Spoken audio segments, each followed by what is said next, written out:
Woohoo. What is up, guys and gals? We are back with another amazing episode of the Who Are They podcast.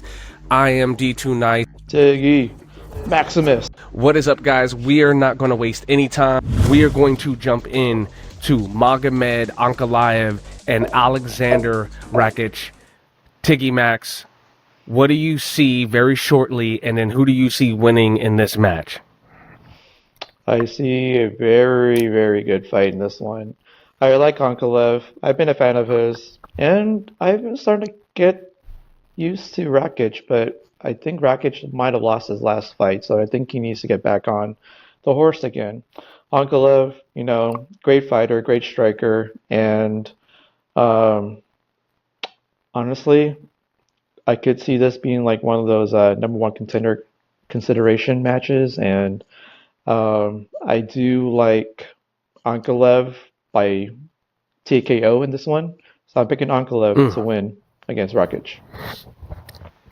interesting. So by TKO, I mean, listen, Alexander Rakic has done some great things, a 14-4 record, but going up against Magomed has to feel like a daunting task. I mean, this has got to feel like you are literally staring at K2, a mountain in front of you, with a guy who's 19-1 with one no contest, and a guy who is just been, I mean, he's been a steamroller, right? So he has Yeah, oh yeah. steamrolled a lot of his opponents.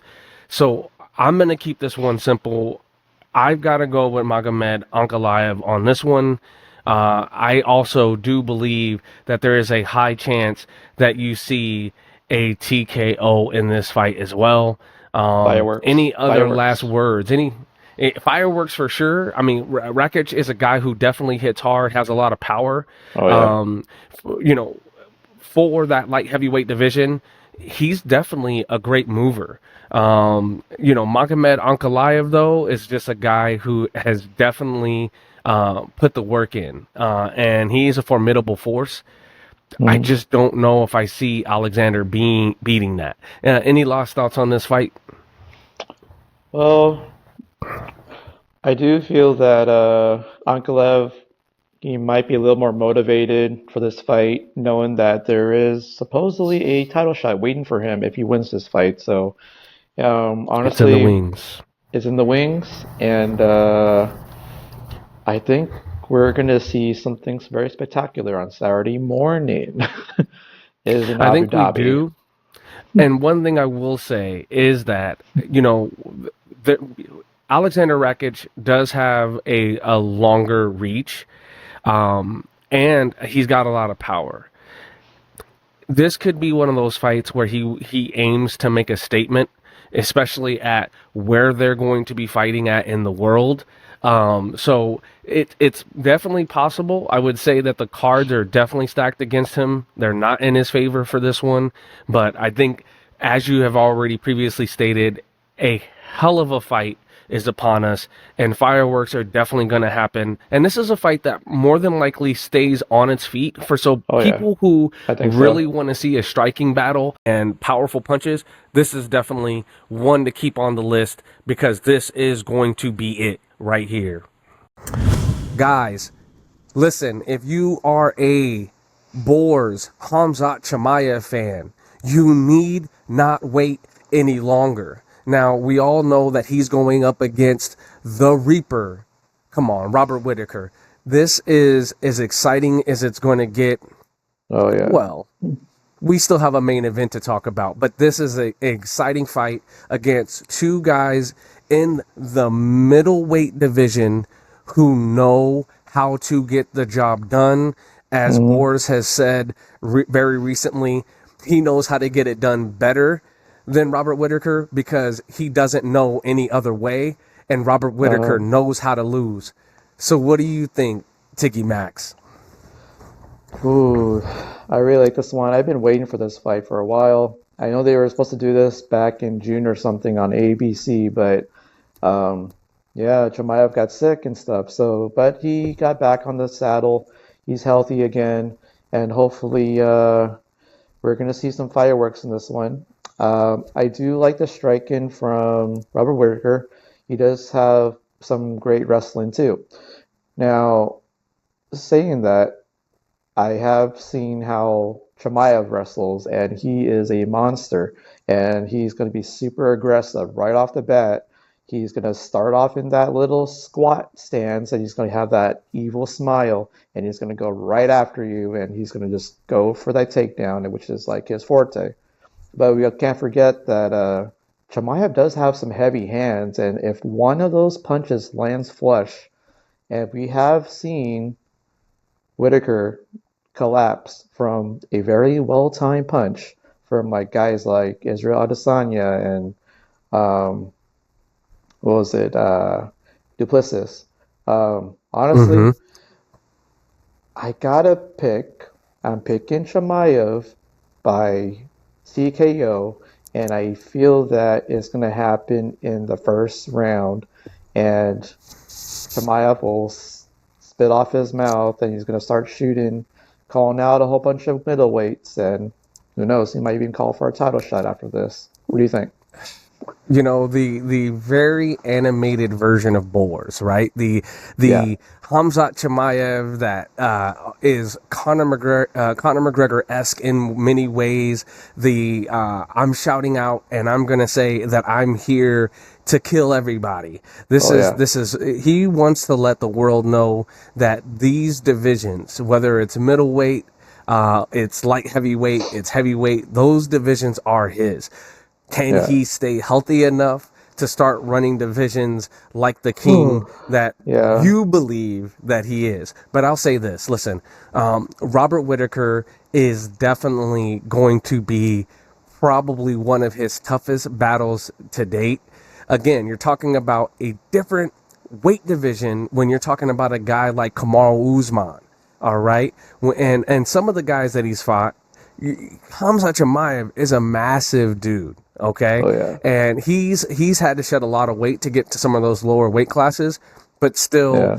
you can consider that weight bullying or having that weight advantage.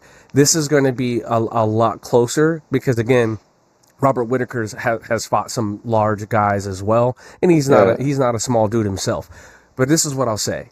This is when we start to really look at when you have a guy in Robert Whitaker who has a 27-7 record versus a guy like Hamzat who has not tasted defeat.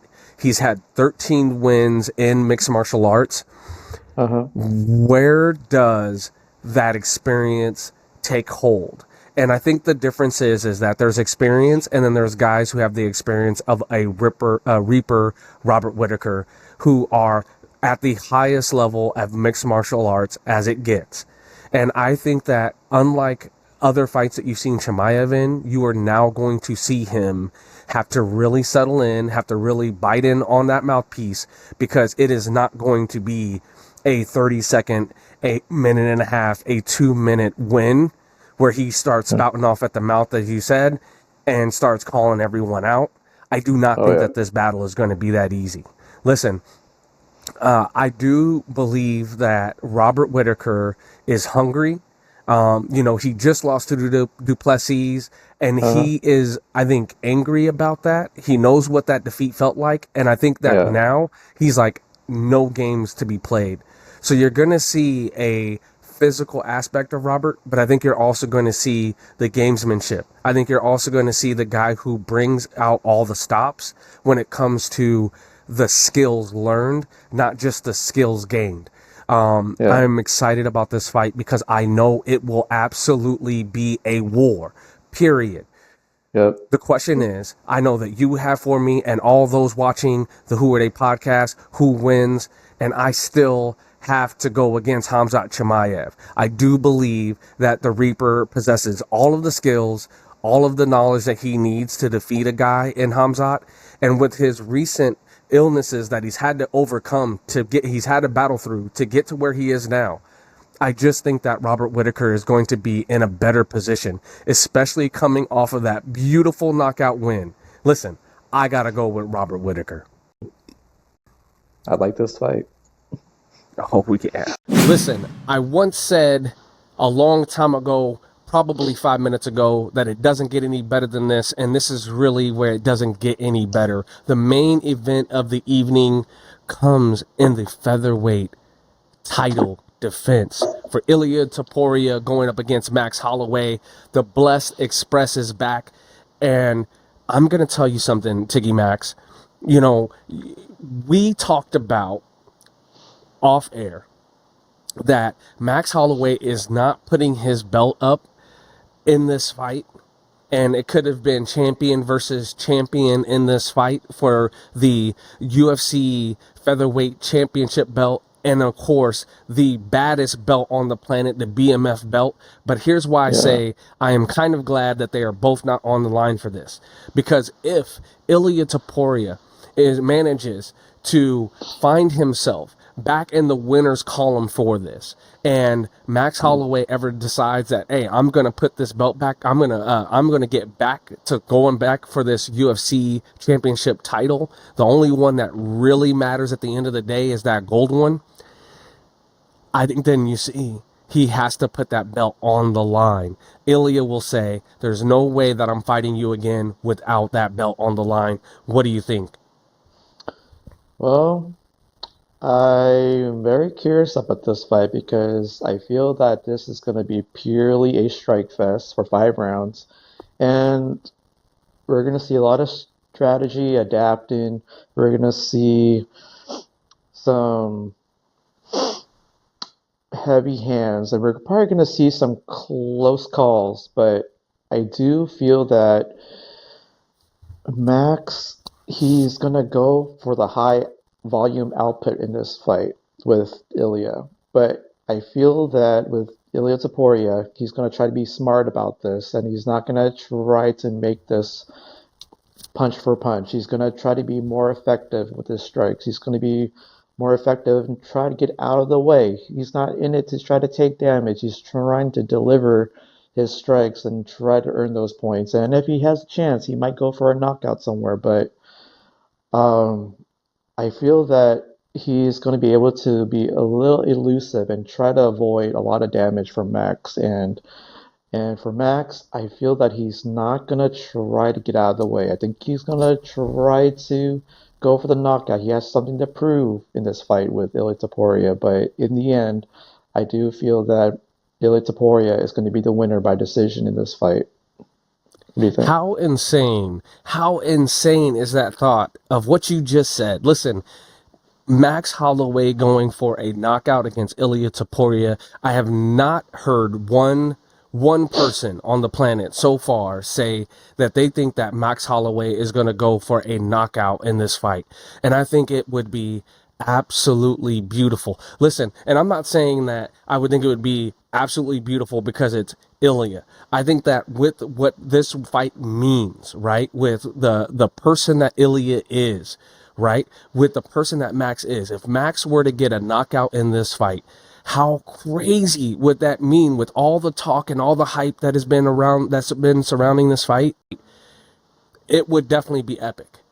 On the It other would end be. of that, if Ilya Taporia somehow manages a knockout win against Max Holloway, okay, the Woo! heavens and the clouds, they open for that man because nobody has ever put Max Holloway out in such a fashion, okay?